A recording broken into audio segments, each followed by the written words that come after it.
उस गांव का नाम है अजनौख। अजनौख यह गांव इंदुलेखा भगवान की कृष्ण श्रीमती राधा रानी की जो अष्ट सखियां विशिष्ट सखियां हैं उसमें से इंदुलेखा है और यह इंदुलेखा सखी का गांव है। कल आप गए थे तो चिकसौली गए थे, चित्रा सखी का गांव है। कल आ रहे थे तो ऊंचा गांव ललिता सखी का गांव है। इसे बाजू में दो कमई और करहला विशाखा और सखियों का गांव, सभी सखियों के आजू बाजू में गांव 8 गांव है। तो यह इसका नामकरण इस प्रकार का हुआ कि एक बार श्रीमती राधा रानी यहाँ पर थी और श्रीमती राधा रानी को भगवान कृष्ण देखे तो एक आंख में अंजन लगाई थी, दूसरे आंख में नहीं लगाई थी, भूल से जिस कारण से हो।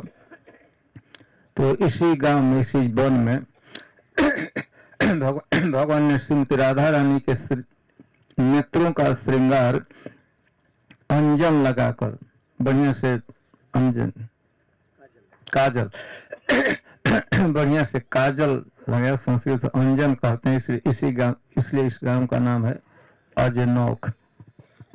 फिर हम लोग यहाँ हैं, आज सामने ही गांव है, कुंड है, मंदिर है, खदीर वन।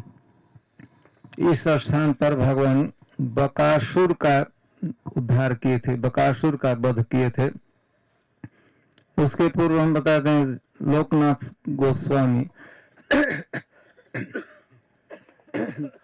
ब्रज में आए तो ज्यादा से ज्यादा समय इसी गांव में व्यतीत किया, यही उनकी प्रमुख भजन कुटी थी। भगवान चैतन्य महाप्रभु संन्यास लेने के पूर्व 2 लोगों को वृंदावन में भेजा था, बाद में बहुत लोगों को भेजा, 60 गोस्वामियों को भेजा, लेकिन प्रथम अभी भगवान चैतन्य महाप्रभु नवद्वीप मायापुर में थे, संन्यास नहीं लिए थे, तो 2 लोगों को कहा था कि आप लोग वृंदावन जाइए भजन की परिपाटी स्थापित कीजिए और जो लुप्त गुप्त तीर्थ हैं उसका उद्धार किसी को प्रकट कीजिए, बताइए। तो लोकनाथ गोस्वामी और भूगर्भ गोस्वामी तालाब हम लोग दर्शन करेंगे। लोकनाथ गोस्वामी यहीं पाकर भगवान चैतन्य महाप्रभु की आज्ञा से ब्रज में आए थे, अंततः इस गांव में आए, भजन कर रहे थे। उसी समय उनको पता लगा, कई एक वर्षों की बात है, पता लगा कि भगवान चैतन्य महाप्रभु, हाँ, चैतन्य महाप्रभु भेजते समय लोकनाथ गोस्वामी और भूगर्भ गोस्वामी को कहे थे कि आप लोग चलिए, मैं भी वृंदावन में आऊंगा। तो इसी आशा से यहाँ आए गए थे कि भगवान भी आएंगे, कभी न कभी आएंगे। यहाँ पर लोकनाथ गोस्वामी बैठे थे, भजन कर रहे थे।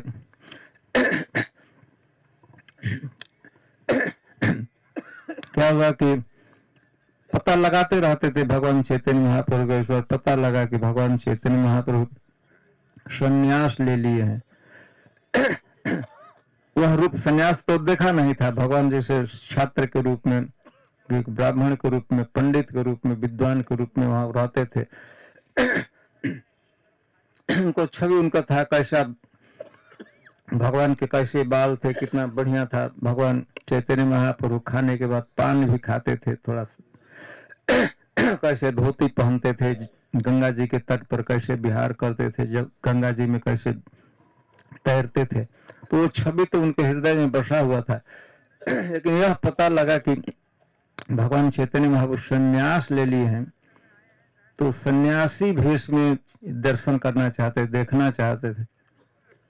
और आश्वासन यह भी था कि भगवान चैतन्य महाप्रभु संन्यास लेंगे, अथवा नहीं लेंगे तो वृंदावन जरूर आएंगे। परंतु लोकनाथ गोस्वामी को पता लगा कि भगवान चैतन्य महाप्रभु संन्यास ले लिए हैं और संन्यास लेकर वृंदावन आने के बजाय वृंदावन आकर वो जगन्नाथपुरी चले गए। तो इनके उत्कट इच्छा ऐसे तो बहुत दिन तक बरसों बीत गया था, भगवान को नहीं देखे तो उनका हृदय ऐसे ही भारी हो रहा था देखे बिना विरह। और यही पता लगा कि अब वृंदावन में आकर भगवान चैतन्य जगन्नाथपुरी चले गए। तो लोकनाथ गोस्वामी सोचे कि उस भेष का, सन्यासी भेष में चैतन्य महाप्रभु को देखना, दर्शन। यहाँ से पैदल चल पड़े। चलते चलते चलते जगन्नाथपुरी पहुंचे। जानते हैं लगभग 2000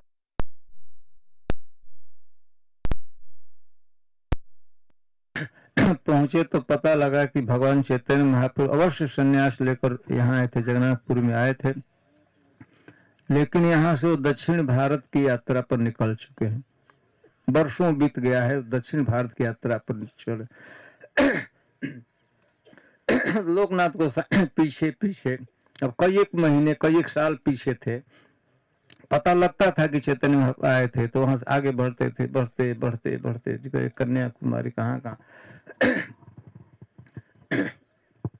महाराष्ट्र, जहां तहां पीछा करते करते जाते थे। एक समय उनको पता लगा कि चैतन्य महाप्रभु दक्षिण भारत की यात्रा से करते करते फिर अब लौट गए हैं जगन्नाथपुरी। तो भी पीछे पीछे यात्रा करते करते, ध्यान रखना चाहिए कि कई एक महीने, लगभग 1 वर्ष पीछे चल रहे थे चैतन्य महाप्रभु, चल रहे थे। पता लगता आए पीछा करते करते यहाँ पर जगन्नाथपुरी भी आए, तो पता लगा कि चैतन्य महाप्रभु दक्षिण भारत की यात्रा करके आए थे, वृंदावन चले गए। एकदम शरीर थका हुआ था, इंद्रियां थकी हुई थी, मन थका हुआ था, बुद्धि थकावट हो रही थी। इतना चलते चलते एक तो दर्शन नहीं हो रहा, उसका दुख था, दूसरे रास्ते का दुख। ठीक है, जगन्नाथपुरी में पता लगा कि चैतन्य महाप्रभु वृंदावन में गए हैं, तो वहां से चल दिए। तो अच्छा लगा कि ठीक है, वृंदावन तो वहां मिल ही लेंगे। वहां से चलते चलते चलते वृंदावन पहुंचे। वृंदावन पहुंचे तो पता लगा कि चैतन्य महाप्रभु ब्रज में आए थे दर्शन करने के। लगभग 2 महीने तक रहे थे और पुनः भगवान चैतन्य महाप्रभु जगन्नाथपुरी लौट गए।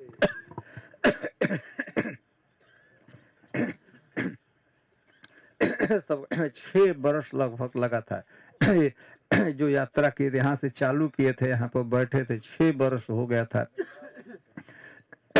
6 वर्ष में उनका हृदय एकदम भारी हो रहा था देखे बिना चैतन्य महाप्रभु के। यहीं पर खदीर वन में एक दिन आए, संध्या का समय था, सूर्यास्त लगभग हो रहा था। तालाब के तट पर बैठे थे, अब रो रहे थे।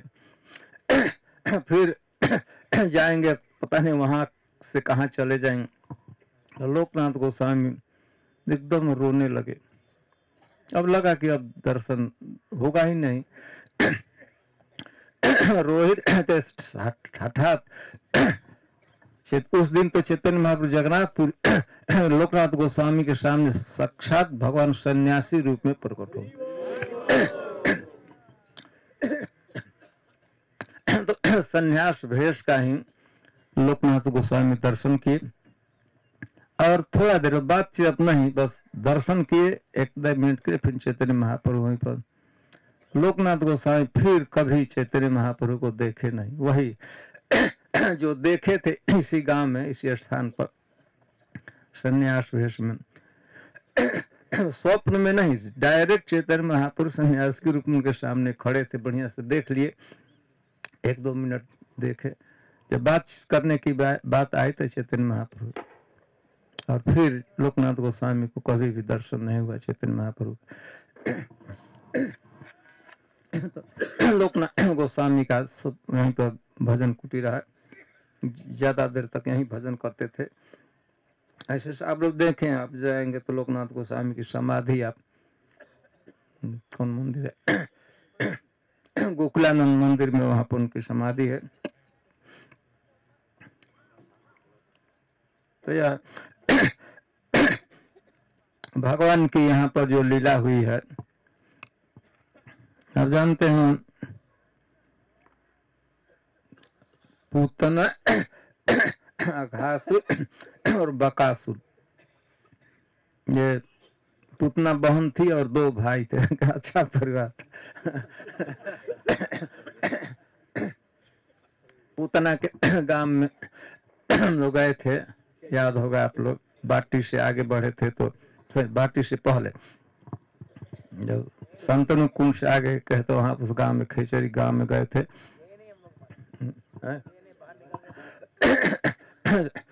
गांव की सीमा में गए थे, दर्शन तो हुआ तो बाहर का रास्ता आपने निकाल दिया। फिर अघासुर जो सर्प के रूप में था, उसका भी भगवान अब तक उद्धार कर चुके थे। तो यह सूचना, यह जानकारी उसे भी था, बकासुर को भी था कि कृष्ण ऐसे ही नेचुरल स्वाभाविक शत्रुता थी कृष्ण से, वो कृष्ण के, वो कंस के ये लोग अनुयायी थे। लेकिन इसकी विशेष शत्रुता हो गई थी, इसलिए उसको पता था कि कृष्ण हमारी बहन को, हमारे भाई को मारे, तो विशेष सहसा क्रोध में रहता था। ऐसे वह मनुष्य के शरीर के रूप में था, मनुष्य के, लेकिन उसका इतना अध्यात्म बार अभिनिवेश बना रहता था बगुले के रूप में। कभी कभी मनुष्य के शरीर में रहता था लेकिन फिर बगुला के रूप में हो जाता था और आइडेंटिफाई करता था, उसे लगता था कि मैं बगुला हूं। मनुष्य के शरीर में रहते हुए अभिनिवेश रहता था कि मैं बगुला हूं। तो क्रोध था कृष्ण के प्रति, आक्रोश था, इसलिए कि वह हमारे मित्र कंस का दुश्मन है सामान्य रूप से। इसके अतिरिक्त विशिष्ट बात यह थी कि हमारे भाई मेरे भाई और मेरी बहन का इसने हत्या किया। तो एक दिन बगुले के रूप में सचमुच बगुले के रूप में आ गया। बहुत बड़ा सरोवर था और सरोवर के तट पर आया तो वहां देखा कि दिन के समय है, गोप सखा खेल रहे हैं, क्रीड़ा कर रहे हैं और लोग धीरे धीरे, दोपहर का समय होगा, जलाशय की तरफ बढ़ रहे हैं। तो अनुमान कर लिया कि शायद वो प्यासे होंगे, गाय भी उधर जा रही थी तो तट पर जरूर आएंगे। तो तट पर एक जने खड़ा हो गया बगुले के रूप में, बहुत बड़ा उसका शरीर था, आकाश इतना बादल ऊंचा है वैसा बड़ा शरीर हो गया। और बगुला जैसे ध्यान करते हैं, एक पैर, बगुला जब खड़ा होते हैं तो कभी कभी एक पैर भी उठा लेते, एक पैर से तो आंख मूंद कर। तो बच्चे तो थोड़ा डर रहे थे कि इतना बड़ा विराट शरीर वाला पक्षी कैसे हो सकता है, लेकिन पक्षी नेत्र भी उसके बंद थे। जब बच्चे आए और भगवान आए तो उसने क्या कि अपने ठोर का बहुत जोर से, दूर से, तो बहुत बड़ा था, भगवान दूर से खड़े से सीधे मुंह में ले लिया, बिक को अपने को ठोर को फैलाया और मुंह में। तो भगवान को देख करके भगवान किसी पक्षी के, तो समझ गए पक्षी का राक्षस उसके मुंह में चले गए, तो जोर जोर से चित्कार कर लेने, खा गया। तो यहाँ के खायो रे खाएगा, सब खा ही गया था, मुंह में ले लिया अंदर। तो यह चित्कार बच्चे के थे, खायो रे खा गया, भगवान को खा गया, हमारे मित्र को खा गया। तो इसी के नाम से गांव का स्थान का नाम हो गया खायरा। खायरा कहते हैं, खायरा गांव का। भगवान को ले लिए मुंह में, एकदम गले निगलने ही जा रहा है। तब तक भगवान इतना अपने को गर्म किए, उसको ऐसा लगा कि मैं आग का अंगार, लाल होता है ना, लकड़ी को जला देते हैं धुआं निकल जाता है, अभी जैसे अंगार, उसे लगा कि हमने भ्रम हुआ कि हमने भूल से देखा नहीं, कुछ अंगार उठा लिया। देखना कि हमने बच्चे को, कृष्ण को खाने के बदले हमने क्या किया, कोई अंगीठी को ले अब अंगीठी को क्यों अंदर ले जा, जल्दी सब ले भी नहीं जा सकता। निकल कर देखा तो अरे तो अंगाठा ने तो लड़का ही है, वो भी तो न कोई। फिर उसे भ्रम दूसरे बार फिर मारा, फिर ले लिया, फिर वैसा ही हुआ, फिर निकल दिया। निकलने के थोड़ा पीछे हटने का प्रयास कर रहा था, लेकिन भगवान उसके ठोर को, बीक को, ऊपर वाले को हाथ से और नीचे वाले को पैर से दबाकर उसे थोड़ा सा जोर भगवान लगा चीर दिया। तो यहीं पर बकासुर का भगवान ने उद्धार किया। बकासुर असुर था। हम थोड़ा बताना चाहते कि पूर्व जन्म में वह उसका इतिहास है। इस जन्म में तो कंस का अनुयायी था, मनुष्य के रूप में उसका जन्म हुआ था। लेकिन वह ऐसे हो कैसे गया था कि वह, उसको किसी ऋषि मुनि ने श्राप दिया था कि वह बगुले के रूप में हो गया था।